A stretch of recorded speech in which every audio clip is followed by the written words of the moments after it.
What is going on, all of you gamers, professional and casual out there in the world? I am MegaAmpster. Thank you for checking out this YouTube video. If you are new here, hey, welcome to the channel. Good to see you here. Returning viewers, always great to see you here. Thank you for all the support, especially recently with all the Game Awards content and end of the year content coming up. Really appreciate it. And of course, you know, it's that time of year somehow already, end of 2023. We only have a couple weeks left, if you can believe it. But of course, you know, that time of year, we got to kind of talk about, you know, what games I'm looking forward to next year, what stuff I want to play next year. I have videos up on the channel currently if you're interested in checking those out. But for today, we got to celebrate 2023 as a whole, like what games I've played this year, which ones I've enjoyed the most. And I started this trend last year. This one's a little different, but I do play a lot of older games for the first time. That's one thing I really try to focus on, especially in the last couple of years, and I want to do even more so in 2024. Because I just have such a big backlog. I want to get through some of these older games, right? And so I did this last year, and I wanted to continue the trend this year of my top 10 games that did not come out in 2023, but that I played for the first time in 2023. So that's the caveat there. A couple honorable mentions / disqualifications before we get into it. And just a heads up, these are my favorite. I'm not objectively saying these are the top 10 organized in any way. These are just for me to explain to all of you what my favorites have been, and I'll give reasons why. But just a couple of honorable mentions and disqualifications. As you're seeing here, Sonic Origins Plus, or well, I played it for the first time this year. Origins came out in 2022, and the Plus edition, the add-on, came in 2023. I'm not counting these. I've played these Sonic games countless times. If you guys know, I'm a huge Sonic fan. Like, I've played these games so many times, so this definitely cannot be counted in the running. Absolute disqualification there. But fun collection. I'd honestly recommend it. And also a bit of a disqualification to Tomb Raider 1, which I got my Steam Deck in February of 2023, and I was like, you know what? I have all these old Tomb Raider games on Steam. Let me see if it works on Steam Deck. And lo and behold, it wasn't perfect, but the controls were much better than keyboard and mouse, so it actually worked out that way. Unfortunately, I did not finish it. I got halfway through and I said, okay, let me look up how much I have left. And I had a whole half of the game left, and I was like, man, I'm so fatigued. So I had to set it aside. I will finish it one day, but I cannot include that here on this list because of that. But those are all the honorable mentions of disqualifications. So with that, let us get into it with number 10. I'm going to try to rapid fire these because I know they're going to take too long otherwise. So, number 10. Very, very inconsequential game, which is why it is at the bottom of this list. For some of you who are viewers of my streams, especially towards the beginning of the year, you may be surprised that it's not what you're thinking of. This was I played this at the beginning of 2023 as well, or very early on. Game Boy Advance title in a series that is long running, considered a classic, especially in the arcades back in the day.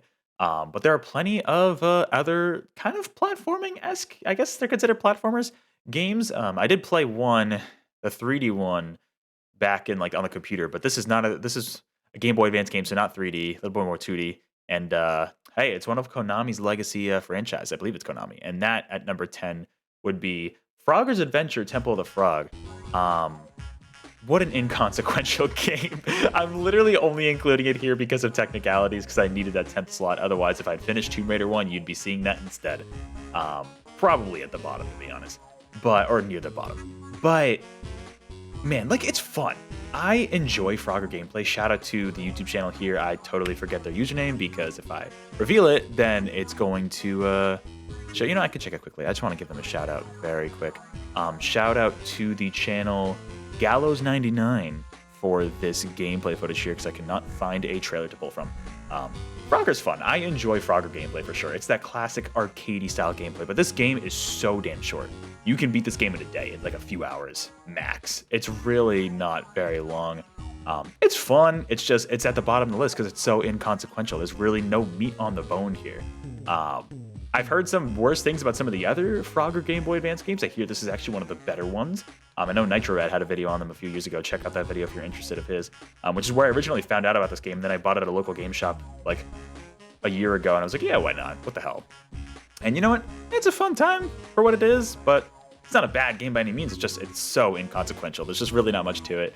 But if you're a fan of classic Frogger and you're looking for a 2-hour game to play on your GBA, hey, there you go. There's a recommendation for you. But that's why it's number 10. Nothing more to say there. It's just it's good, solid Frogger gameplay, but just very not much to it. All right, with that, number 9. This definitely has more content than Frogger, but it is a puzzle game, which I'm not the biggest fan of puzzle games, but I figured, I bought this before the 3DS eShop closed down. So I figured, let's give it a good shot. It was a fun game to play on the train. A bit frustrating for me because I'm not a huge puzzle fan, but definitely probably considered one of the best puzzle games on the Nintendo 3DS. And that game at number 9 on my list is the original Pushmo, which I know they've had a bunch of variations of this on the Wii U as well. I don't think on the Switch. Let me know in the comments below if there is a variation of Pushmo on the Nintendo Switch. I don't think there is.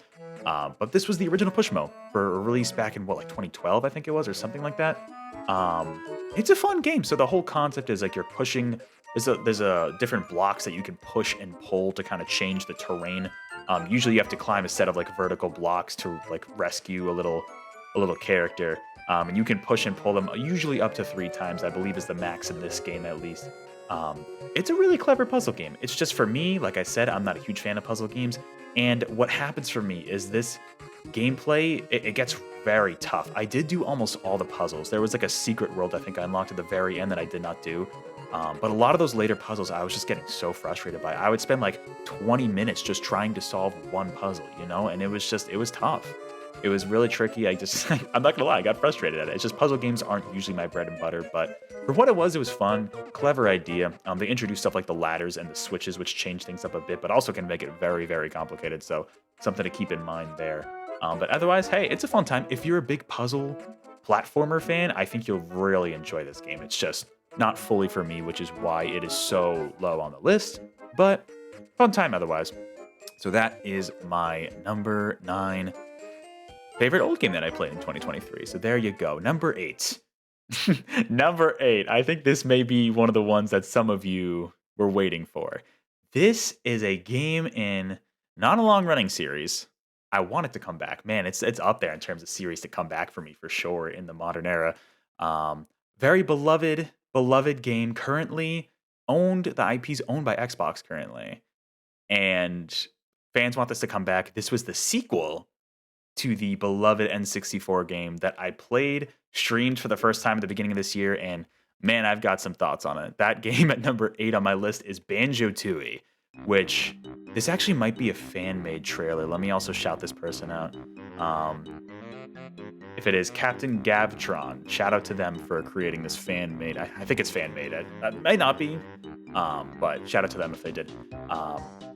Yeah, it's so tough to follow up the original Banjo-Kazooie, right? That's a classic N64 platformer collectathon, and I love it. I love Banjo-Kazooie. It's up there in my top probably 30 games of all time. It almost made my top 25 video. Go check out the channel video on the channel if you're interested. This game, though, is just so ambitious, and I think to its detriment in a lot of cases. I will say the core gameplay here, I consider this bottom of the list, but the core gameplay here is personally more fun to me than both Frogger and Pushmo were, which is why it is high up. However, there is a lot of level design in this game that is actively frustrating. Shout out to Hailfire Peaks for being my least favorite level in this entire goddamn game. Grunty Industries was also pretty bad. I don't think I hated it as much as a lot of other people do, but I thought Hailfire Peaks was worse in my opinion. Shout out to Canary Mary for destroying my fingers. Those of you who know, you know. And there are a lot of cool nods and stuff in here, but there's a lot of backtracking. I feel like this game, I feel like it's a little too ambitious for its own good. To me, it feels like Rare took the concept of Click Clock Wood from Banjo-Kazooie, which, to be fair, like that game is great, but that is probably one of my least favorite levels in the game. It's very cool thematically, but gameplay-wise, it's really, really tricky. They pretty much took that and like almost made it the entirety of the game here in Banjo-Tooie. It's so much more open, which is cool. The boss fights can be pretty fun, I will say. Some of them annoying, but some of them also kind of fun.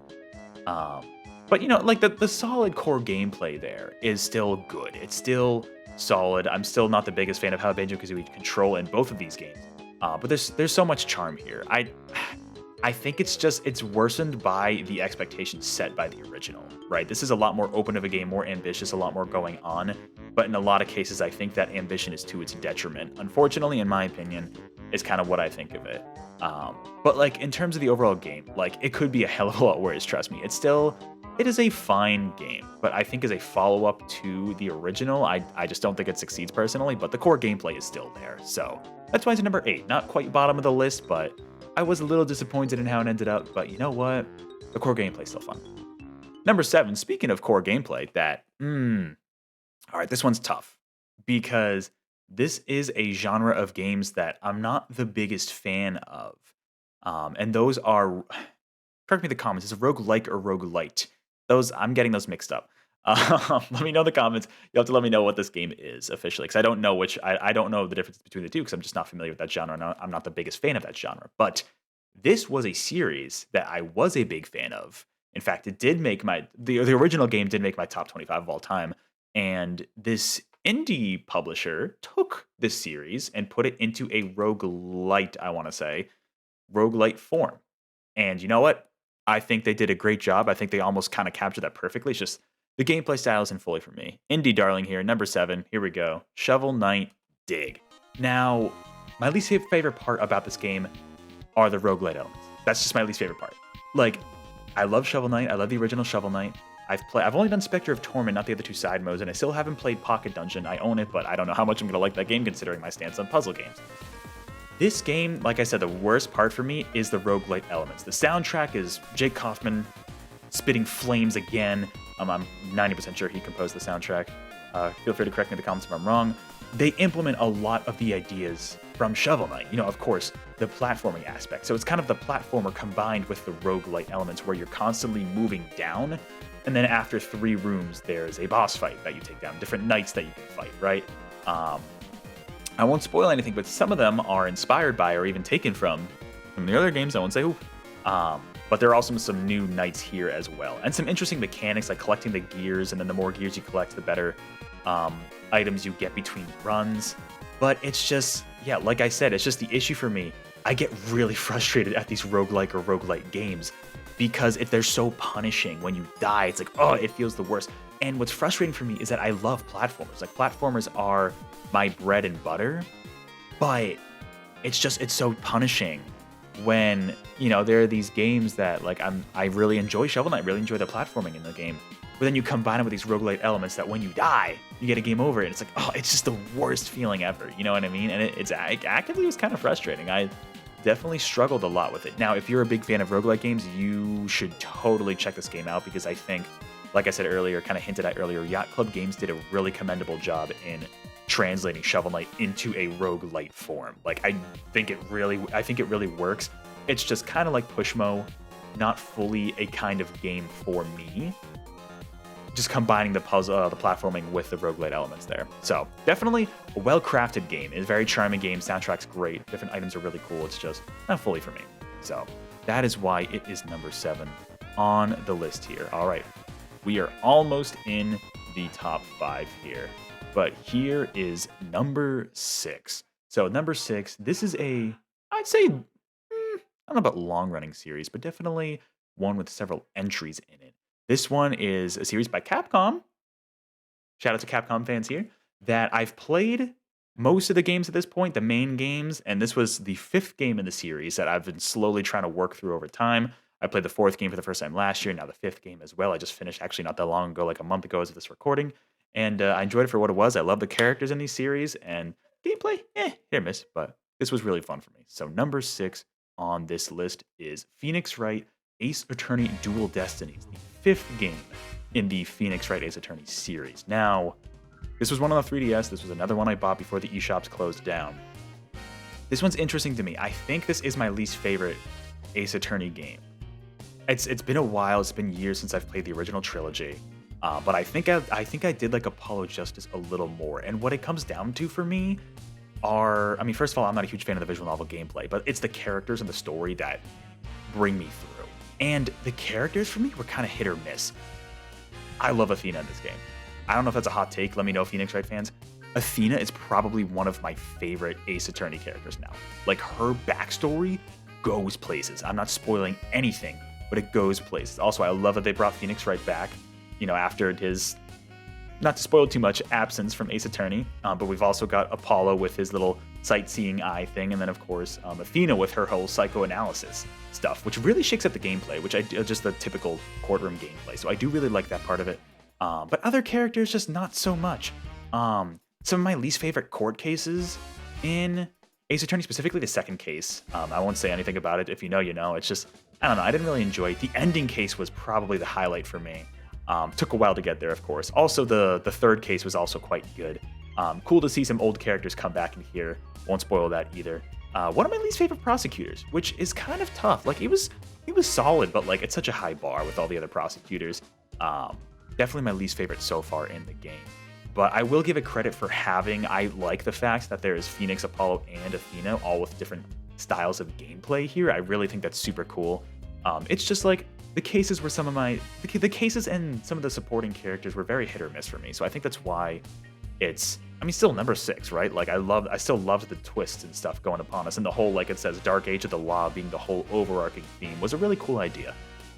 But I definitely think it is my least favorite out of all the Ace Attorney games, and yeah, it's still a really fun time. I mean, if you're a visual novel fan, definitely give this one a shot. I mean, start with the original trilogy, of course, for sure. But if you're interested to keep going and really see the saga of Phoenix, Wright, and Ace, Apollo Justice, and I almost called him Ace Justice, and all the other characters, then definitely give this series a shot. I'd recommend it, and this is definitely not a bad entry. Probably my least favorite, but still really, really good time. So that is why it is number 6 on this list. Like, characters can just really sell a game for me. And so that is why it's there. All right, top 5, everybody. We have made it. Thank you for sticking through if you have. This one is definitely more of a turn compared to Phoenix Wright. Not at all a story-based game. More of an arcade game, actually, from a very long-running franchise that actually originated in the arcades. However, this one is not like the original arcade game. This is a little more of a puzzle platformer, which I did say I'm not a huge puzzle fan, but you add platforming in the mix, that's more my vibe, you know? So this is actually one I technically have played before. I was very young. I played it on the Sega Dreamcast, barely. I remember watching my siblings play it and just kind of got flashbacks coming back. So a bit of nostalgia bias in this one. But that one at number 5 is Miss Pac-Man Maze Madness. I want to give a shout out to the channel name for this. This is Captain Corn on YouTube. Shout out. Thank you for uploading the gameplay. But this was fun. I was surprised with how much I enjoyed going back to this game. Now, this is footage, really crusty footage from the PS1 game. I played the Dreamcast version, like I said. But this was one that, like, my siblings played when I was younger, and I remember them playing, like, specifically the beginning desert area, and just, like, playing this again, just flashbacks, like, memories coming back to me. And I got even farther than they ever did. I beat the game. I got all the collectibles, so, like, I enjoyed the gameplay that much.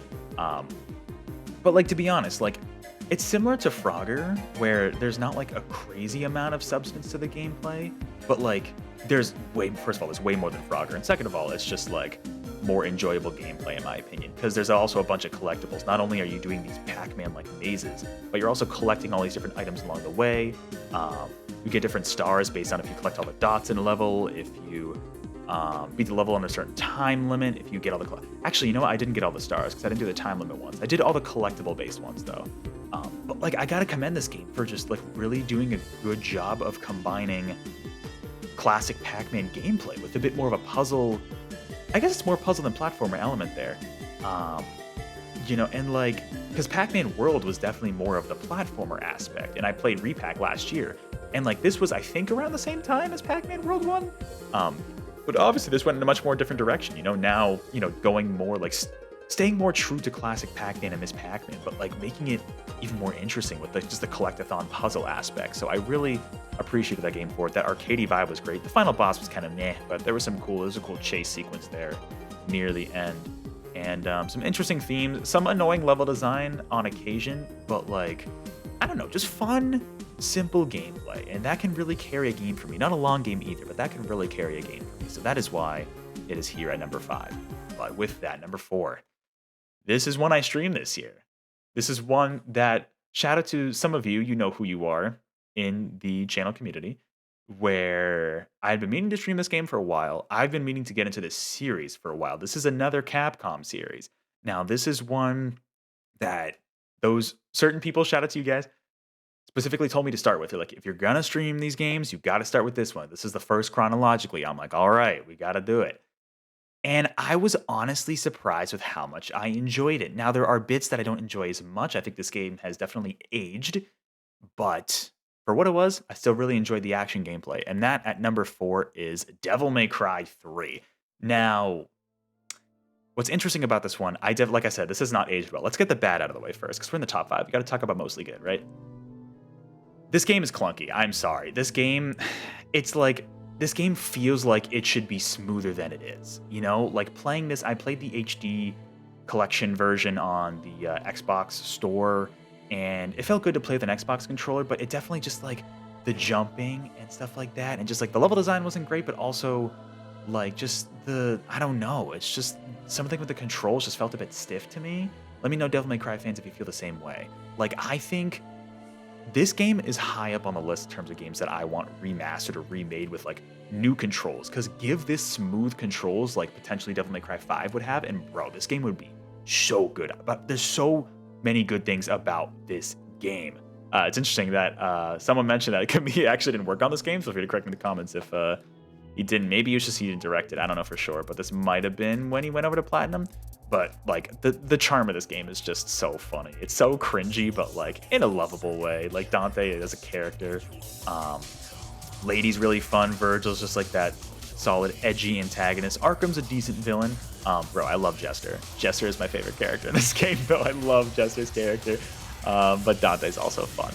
This game does not take itself super duper seriously. At moments it does, but like overall it really doesn't.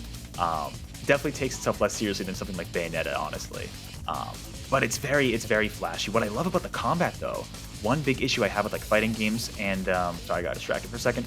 One thing with fighting games and like these action games like this, like I'm even gonna call out Bayonetta on this. Like this time-based input combat with like simpler button inputs, I honestly prefer, because it's a lot easier, it's a lot more intuitive for at least me personally, to base it off of timing rather than like certain button combos, like memorizing those, you know? And like this game for the most part has relatively simple combat combo inputs. You just gotta remember the timing of it, which I do think is a lot more intuitive. This felt less button mashy to me, which, to be fair, in games like Bayonetta, I do button mash a lot. I also gotta shout out this game's level of customization for how early on it was with like the different weapons, the different styles. Granted, I did stick with Trickster for 99% of my playthrough just because I really liked having the dash and the air dash later on. But like the fact that that option is there is awesome. And being able to switch out the different weapons, like it took Bayonetta, right? Bayonetta 1 and 2 didn't have much customization, if I remember correctly. It wasn't really until 3 that they went all out, like Devil May Cry 3 did, freaking almost the 2 decades before. So like, I don't know. I really appreciated the customization. The bosses, especially near the end, got really fun. The soundtrack is an absolute masterpiece. I still listen to it now, outside of the streams that I did, and I had a lot of fun, although the final boss was definitely quite frustrating for me, but a decent challenge nonetheless. Really just fun time, fun vibes, and I can see why fans love this series. I someday hope to play some more of the other games and eventually play 5, because I hear 5 is ridiculously good. But I'm glad I started here and kind of got some of the origins of these characters and seeing how the gameplay generally worked. Like I said, didn't quite crack the top 3 because of those controls, but it is damn close. So that is why Devil May Cry 3 is number 4 on this list. All right, top 3. I gotta get through these. All right, this is the cream of the crop for this year in terms of old games I played. We're getting to the Nintendo segment a bit. This is a Nintendo game that actually launched on the Wii U, but it did come to Switch. It got a new entry this year, 2023, actually, that people have said is really good. It might be some fans' favorite in the series, but then again, who's to say? Very subjective. This one, though, was also considered a good one. Like I said, on the Wii U, and honestly, it made really good use of the Wii U gamepad. Probably one of the best examples of that. Kind of a sim strategy game, not usually my go-to, but like, hey, if anybody's going to get me into it, it is Nintendo.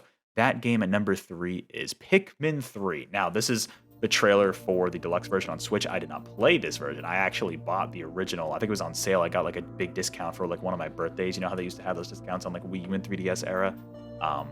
And I got a Wii U. And you know what?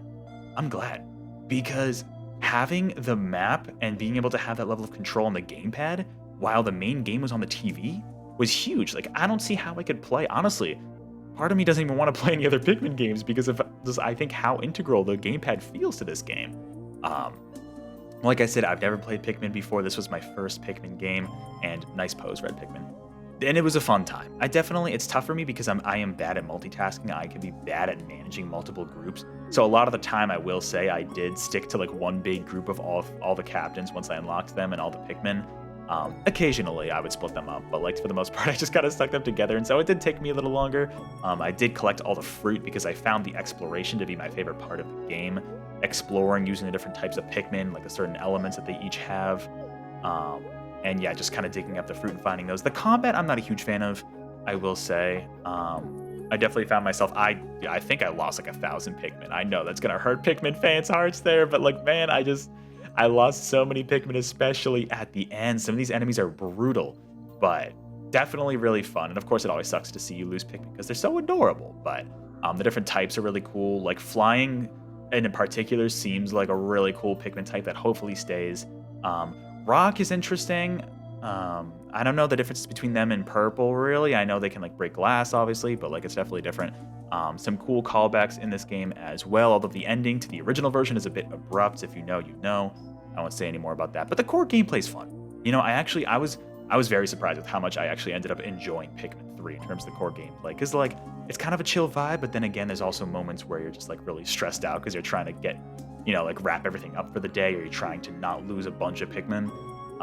And you know, it can be kind of stressful. Like I said, I lost a lot, so that can be stressful. So it's kind of this like weird mood whiplash constantly, but like the exploration for me was just super duper fun. And so I'm glad to see that Nintendo brought this game to the Switch with extra content. And that Pikmin 4 sold as well as it did. I think it's the best selling currently, and hopefully Pikmin will keep going in the future. But Pikmin 3, number 3 on the list, very fitting. Really, really happy and surprised with how much I enjoy this one. So definitely, probably my biggest surprise for the year in terms of enjoyment for older games, I should say. But we're going to stick with the Wii U because number 2 is another Wii U game. Now, I actually streamed this at the very beginning of this year. And this is more my bread and butter, right? This is not a sim strategy. This is a 2D platformer, probably one of the tightest modern 2D platformers I have played. Now, this series, I'd say long running series. You know, this character has had multiple games, hit or miss quality. This is one of the better ones from what I've heard.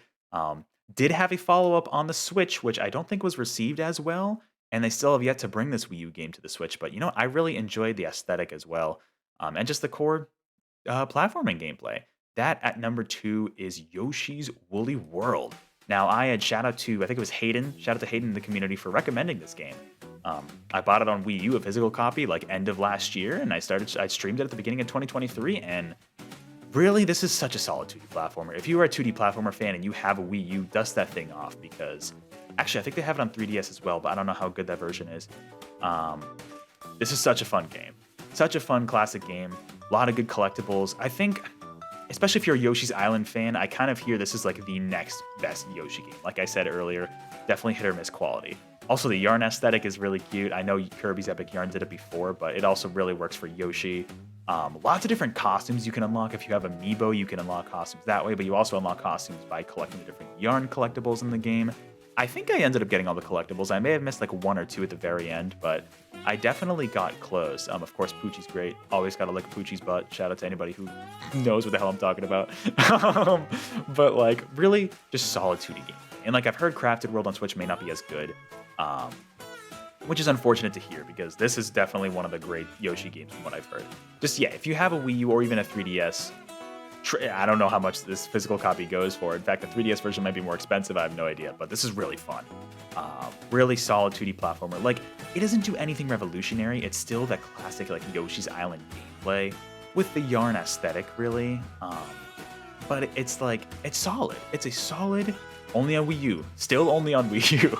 It's just a solid 2D platformer with a lot of charm. And, like, this is also another surprise for me for how much I ended up enjoying it. This is my favorite Yoshi game I've played. I still haven't played the original Yoshi's Island, so there's that. But still a really fun time, really fun vibes too. That is number 2. Now, all right, I gotta give myself enough time to talk about number 1 because this game is nuts. This game is crazy. This game, number one. I'll do a recap at the very end after this. Number 1, this game came out in 2022, I believe. Might have been 21. Confirm in the comments for sure. I know some of you know. This game. This actually might be my biggest surprise of the year. This game is wild. Remember how I talked about roguelites earlier? Remember that? Remember how I said roguelites are not for me? This is a roguelite. This game, I don't know. It just like seeped its roots into me. Now, everybody was raving about it last year, so I think it came out in 2022. Very, just like, such a simple game, but it's so addicting. It's scary. I'm still playing it now, and I'm at the point where I feel like I can include it on this list. I have like almost 35 hours in the game. That game, I'm just gonna say, number one game, old game that I played for the first time in 2023. Vampire Survivors, man. This game is nuts. This game is crazy because on the surface, it is so simple. Shout out to Neto in the community for recommending me stream this game for Halloween, and then I haven't been able to put it down since, except to finish other games on this list.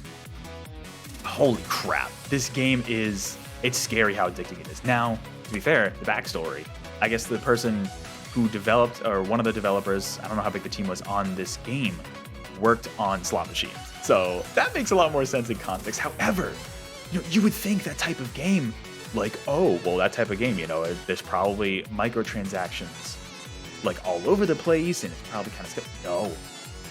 I paid $5 for this on Switch, and I get this entire list and set of weapons and stages that you unlock over time.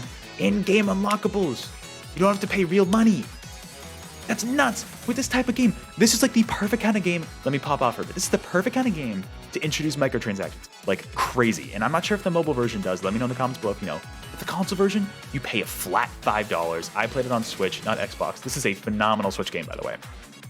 Flat $5 for like I'm almost like done with all the unlocks. And I'm at like for just about 40 hours of this game. Now, let me go back to the roguelite point, right? I'm losing track of my thoughts here.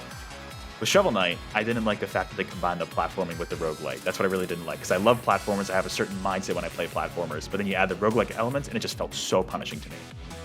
This game is so simple on the surface. You move. That is it. You move. You don't even press any button to shoot out your weapons or do anything. You just move. That is how the game starts.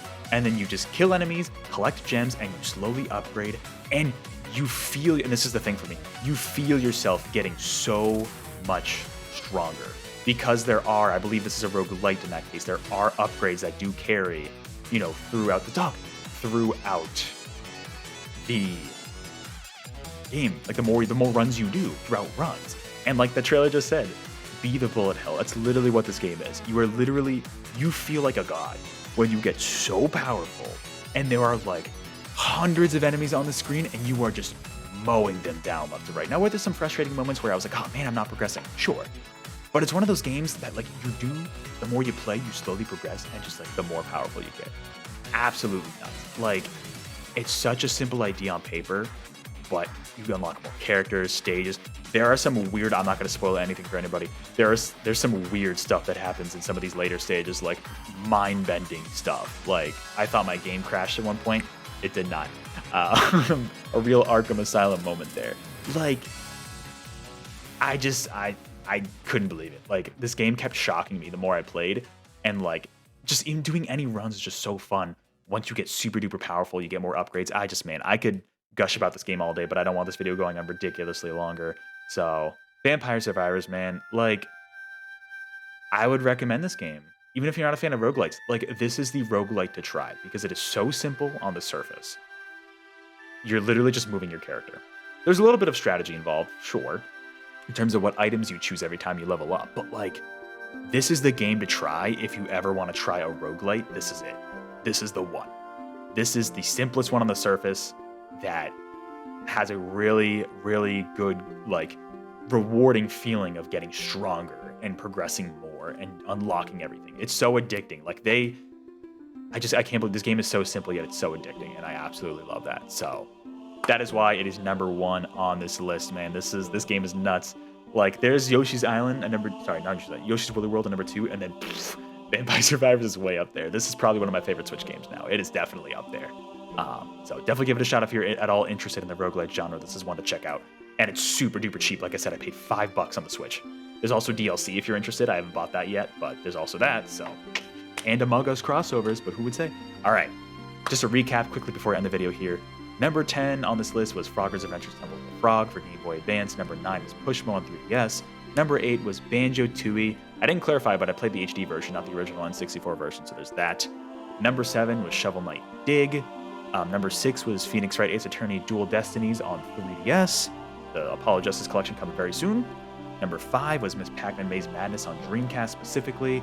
Number 4 was Devil May Cry 3, the HD version. Number 3 was Pikmin 3 on Wii U specifically. Number 2 was Yoshi's Woolly World. And number 1, Vampire Survivors. You don't even need to play this game during Halloween. You can play this game any time of year. I'm playing in the middle of Christmas, dude. Like, happy freaking holidays. I'm killing vampires out here. But with that, thank you so much for watching if you made it this entire video. I know it was a bit long, but top 10s are tough. Top 10s are long, you know? Let me know in the comments below if you played any older games in 2023. Let me know what your favorite games were. Let me know if you've played any of these games and if you've enjoyed them or maybe not enjoyed them as much. I know some of you have played these games because you recommended I try them out, and like appreciate all of our recommendations, especially like Vampire Survivors, Devil May Cry 3, all those, Yoshi's Woolly World. Appreciate all of our recommendations because these were some of my favorite older games I played this year. So with that, thank you again. Happy holidays if you celebrate. I will have a top 10 games that came out in 2023 list. Do not worry, I'm saving that for last. That will be out later in December. So check out that if you're interested. Otherwise, hey, I'll catch you on the next one. Take care. Like I said, happy holidays if you celebrate. Go finish your backlog games. They're crying out to you. They're telling you. You got to listen to them. You got to listen to them. Anyways, take care. Have a good one. I'll see you later.